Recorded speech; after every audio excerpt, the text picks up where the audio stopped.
아침 말씀. 오늘 본문 말씀은 열왕기상 7장 23절에서 51절입니다.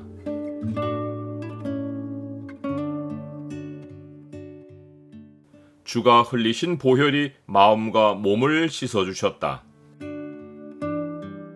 오늘 본문을 죄의 창으로 보면 사람의 큰 죄를 나타내는 성물이 무엇인지가 보입니다. 죄의 창을 보여주는 구절은 7장 23절입니다. 또 바다를 부어 만들었으니 그 직경이 10규빗이요 그 모양이 둥글며 그 높이는 5규빗이요 주위는 30규빗 줄을 두를 만하며. 히람은 2개의 큰 놋기둥을 만든 후 바다를 만들었습니다. 바다는 첫 성소의 물두멍과 같은 것입니다. 히람은 녹인 놋을 큰 주조물에 부어 형을 떠내어 바다를 만들었는데 직경이 5m에 달하고 모양이 둥글며 높이는 2.25m이고 원주는 13m에 달했습니다. 역대하의 기록은 바다의 부피가 3,000밭이라고 했는데 대략 6만 5천 리터와 같습니다. 본래 첫 성소의 물두멍은 하나이고 치수가 밝혀져 있지 않습니다. 이는 사람들의 통념에 맡기어 수족을 씻을 물두멍을 만들었기 때문입니다. 그런데 히람은 바다만 아니라 10개의 놋 물두멍을 더 만들었습니다. 그 크기는 직경이 1.8m였고 40밭의 물, 곧 870리터의 물을 담을 크기였습니다. 이것도 상당한 크기이고 무게이기에 히람은 이 물두멍들을 실어 나를 10개의 수레를 만들어 이동할 수 있게 했습니다. 역대하의 기록을 보면 바다는 제사장들을 위한 것이고 다른 10개의 물두멍의 사용자들은 성전을 섬기는 레위인들입니다. 또 물두멍 10개를 만들어 5개는 오른쪽에 두고 5개는 왼쪽에 두어 씻게 하며 번제에 속할 물건을 거기서 씻게 하였으며 그 바다는 제사장들이 씻기 위한 것이더라. 레위인들은 성소로 들어갈 일이 없지만 하나님의 임재 앞으로 나아가는 제사장들은 자기 목숨을 지키기 위해 철저히 자기를 정결하게 해야 했는데 번제와 속죄제로 마음을 깨끗하게 하는 것만 아니라 물로 손과 발을 씻어 정결하게 해야 했습니다. 솔로몬이 바다를 이토록 엄청난 크기로 만들게 한 것은 실용적인 면에서는 이해하기 힘든 지시입니다. 높이만 보아도 2.25m에 달하고 또 그 바다를 12마리 소가 받쳐들었기에 바다의 높이는 그 이상이었습니다.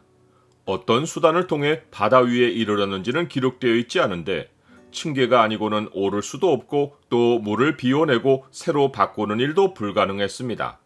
바다 하나만 정결하게 관리한다고 해도 매우 많은 레위인의 인력이 필요했습니다. 그럼에도 솔로몬이 이런 규모의 바다를 만든 것에는 이유가 있고 또 이것은 솔로몬의 창작물이 아니라 하나님이 다윗을 통해 보여주신 설계도를 따른 것이기에 바다에는 하나님이 전하시려는 메시지가 있었습니다. 그것은 출애굽한 이후 480년 동안 이스라엘 땅에 만연한 죄악을 바다를 통해 보여주시고 특별히 제사장들의 죄가 큰 것을 상징적으로 나타내신 것입니다.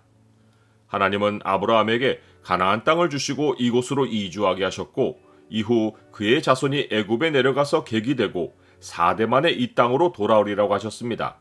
이만한 시간이 걸려야 하는 이유로서 하나님이 알려주신 것은 아모리 족속의 죄악이 아직 가득 차지 않았다는 것입니다. 이를 통해 알 수 있는 것은 땅에는 죄악이 차오를 수 있는 것입니다. 이것이 아모리 족속의 경우만 아니라 하나님 백성에게도 마찬가지로 일어날 수 있는 사실이 바다의 크기에 암시된 것입니다. 예수님의 피 흘리심으로 더는 우리에게 바다가 필요 없게 된 것은 우리는 물이 아니라 주님의 피로 마음과 몸이 단번에 씻음을 받아 하나님께 나아갈 수 있게 되었기 때문입니다. 그러므로 형제들아, 우리가 예수의 피를 힘입어 성소에 들어갈 담력을 얻었나니 그 길은 우리를 위하여 휘장 가운데로 열어놓으신 새로운 살 길이요 휘장은 곧 그의 육체니라.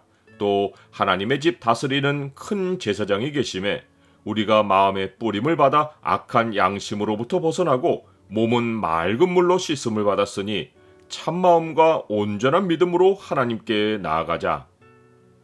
나는 주님의 피로 나 자신이 깨끗해진 것을 하나님께 감사하며 하나님께 더 가까이 나아갑니까? 히람은 두 녹기둥과 바다와 물두멍 외에 제사에 쓰이는 다른 기구들을 만들었고 솔로몬 왕을 위해 여호와의 전에 모든 일을 마쳤습니다. 그런데 그가 한 일은 노수로 만드는 일에 국한되었고 금으로 된 성물들은 솔로몬이 주어로 나오고 그가 만들었다고 다시 기록되어 있습니다. 실제로 그것들을 만든 사람들은 장인들이지만 열왕기서가 금으로 한 일에 대해서는 철저히 솔로몬을 주어로 앞세운 것은 그가 성전을 짓는 내내 하나님을 참 왕으로 생각했기 때문입니다. 솔로몬이 여호와의 성전 일을 다 마치고도 남아있는 은과 금과 기구들을 여호와의 성전 곳간에 둔 것은 하나님의 일에는 절대 공급이 부족하지 않다는 것을 알려준 것입니다. 네가 이 세대의 부한자들을 명하여 마음을 높이지 말고 정함이 없는 재물에 소망을 두지 말고 오직 우리에게 모든 것을 후히 주사 누리게 하시는 하나님께 두게 하라.